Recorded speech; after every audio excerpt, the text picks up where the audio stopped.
Jaan mangin tin nagam sunugam no ma gol ngai cheng to lung kito in no min kan leng khoi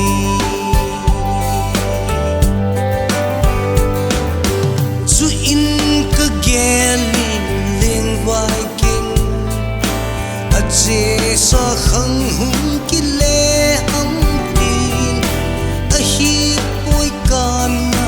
kel hil tai Jaan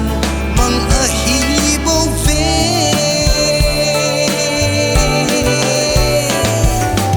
pa bang no sa bon bang chui sa ka sen khăn khu chen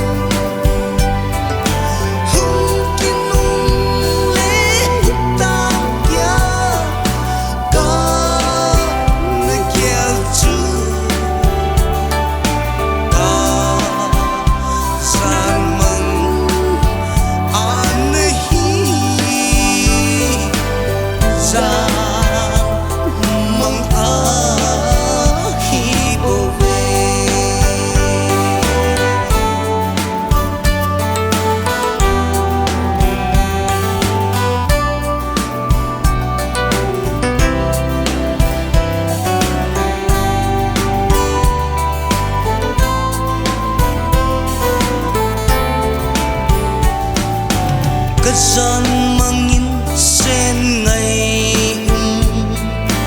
dol thin na bang ahung no kit nin sen lai na bang ang koi si no min ileng hom kita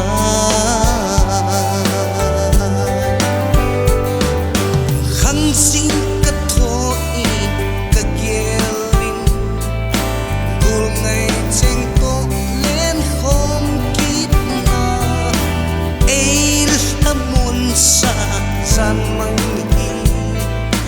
Jaan mang ki dang pen a hi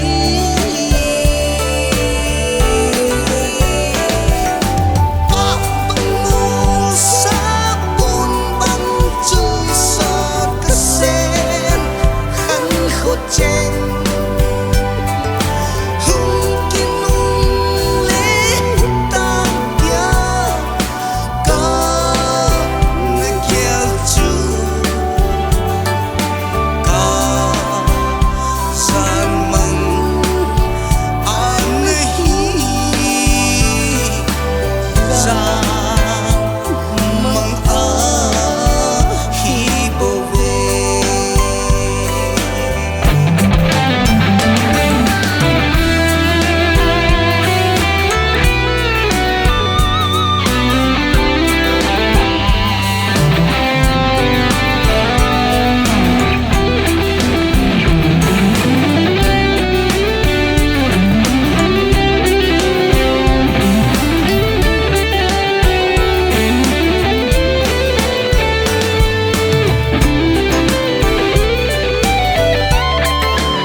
sung tiếng rồi mây ta nghĩ